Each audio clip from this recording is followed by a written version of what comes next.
What's up, guys? It's Nirvana here, and I am here today to address the question that I get asked most often, which is, how do I get involved in tactical fitness? What's my first step? Where do I go? How do I begin? For the record, this is not going to be a step-by-step guide. This is just a rough overview and guidelines on things to follow and boxes to make sure you have checked off as you pursue your journey into tactical fitness.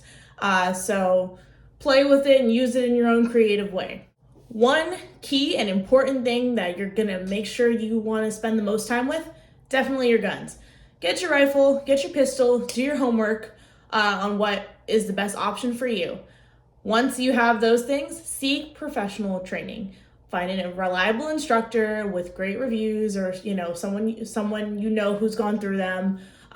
Your local range, look at courses at your local range. Do different skills and drills clinics, things like that.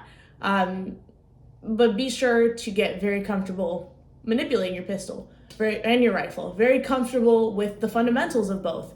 Very comfortable with safety. I'm going to harp on safety more so than anything else. You need to be so sure what you're doing is safe that it's not even a question. Because when you get into the competitive world, of violating safety is more than just a disqualification. It's utter embarrassment. So be very comfortable with safety. Simultaneously, while you're working on your fitness to hold a gun, use a gun, compete with a gun, you should be working on your physical fitness as well. This is a big part of it. In tactical fitness, it's not someone who's an amazing shooter, their amazing shooting will carry them through. Absolutely not. You need to be 50-50. Likewise for a great athlete. You can be the best athlete ever, but if you can't shoot, that's not what's going to get you through, right? You need to be pretty 50-50 and pretty well-rounded on both. So in terms of fitness, what kind of programming should you be seeking out? Functional fitness. CrossFits are a great example. Yeah, you can go to the gym and lift weights, but that's not going to cut it. You need to be well-rounded. You need to have a good engine. You need to be able to move heavy weight and move fast and be able to control your breathing and feel comfortable being uncomfortable and push those limits. Get your heart rate really high, bring it back down, learn how to control, experience those different heart rate zones.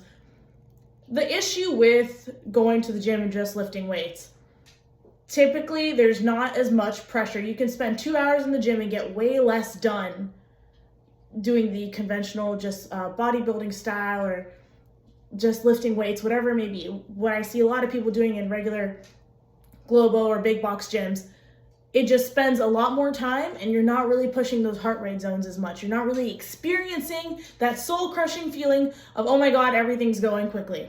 And that's what you need to experience and you need to get comfortable with and you need to learn how to control, because now you gotta go shoot. So you need to get real comfortable being uncomfortable and also be able to get on target.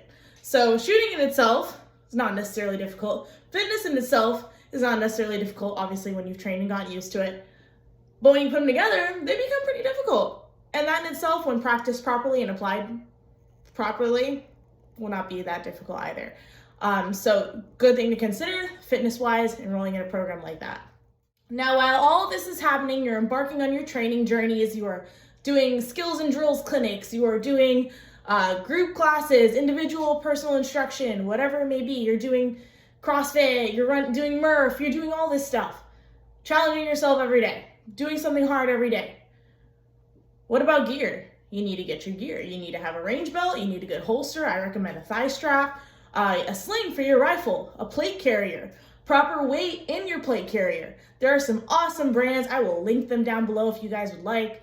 But you need to be accumulating these things as well throughout this time period. And as quickly as possible, might I add, because, all right, you got the fitness, you got the firearms. What about gear manipulation, weapon manipulation, being completely kitted out, having your headphones on if you're using outside the ear protection, having your goggles on, having your plate carrier on, dealing with a slung rifle with a plate carrier on versus slick, that's a completely different story. And also having your belt on, having loaded mags in your belt feels different than not having any loaded mags in your belt. There are different elements you need to start getting comfortable being in, different levels to it. So the sooner you get your gear, the better. The earlier in your training you get your gear, the better. And you will be putting yourself at a better advantage the earlier you get it. Somewhere in this mess, If you'd like, and I'd recommend, that's what I did, me and my husband both, we went and saw a tactical fitness competition in person, in the flesh, because I can see the little snippets in the videos online. Those are glorious moments that are being shared. Very, very rarely do you see like the moments where people are breaking down, because who the heck wants to share that? Like, no one wants to share that. It's not as cool. But it's really good to see it happening in live time and seeing how that translates into how they place. You know, how did their shooting come out? Man, that person was not as fast as this person, but they came out ahead of them because they're shooting. Or this person was a way better shot, but they're moving so much slower. You know, they ended up placing here. That's really cool and really important to see. And not just that, screw all the placement stuff. How much fun everybody has. It's such an awesome community, and to start, you know, dipping your toe in there and meeting people just as a spectator, they're going to remember you and they're going to see you at the next event and be like, hey, you were here spectating, you know, and it just helps with the nerves, like calming the nerves of that first time competing anxiety. That's probably the worst part about competing, is when it's a new realm of things, for the first time at least. It's a new realm, there's all these people, they look super intimidating, they got guns on their back, they got muscles, they got all these things, and you're like, this is a lot, you know, this is my first time doing this, what the heck? It really does help to go and watch it happen in lifetime. It makes it a lot easier on you, and you can make some friends in the process and make it a lot easier on yourself the next time. So you got your gear, you've been working on your fitness, you've been training like a badass, you went and saw a competition. Now what? Register for any challenge. There's the tactical games, the Patriot games. That's the one I compete in often. Would I be willing to do tactical games? Yeah, for sure. There's the Gambit challenge. There is the Proving Grounds. All these things I would be willing to dip my toes in. I've just really found an awesome community in Patriot games, and those people are my friends, and I get excited to see them all the time because they're just really great people. And I'm not saying that the other ones don't have that. I'm just saying, like, that's what I'm used to. It's comfortable. It's home. But that can happen anywhere else also. So just pick one. Pick one. Go check it out. Sign up for one of their competitions and go out there and do the damn thing. Do the damn thing. Make it happen.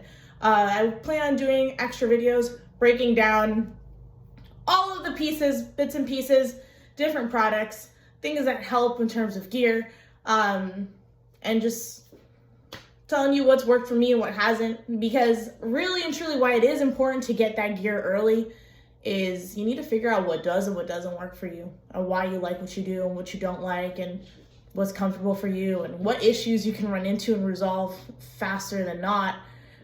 Because what would really suck, and I recommend having your gear before you sign up. You sign up for something, it's coming up, your gear gets here, you're practicing with it, you absolutely hate something about it, and you're not moving comfortably, nothing's comfortable about it, and you can't work to your best potential because of it, and you have a deadline to meet. It's about to happen. You get something else, you don't really get to practice with it, it could have been better than it was. Get your gear first.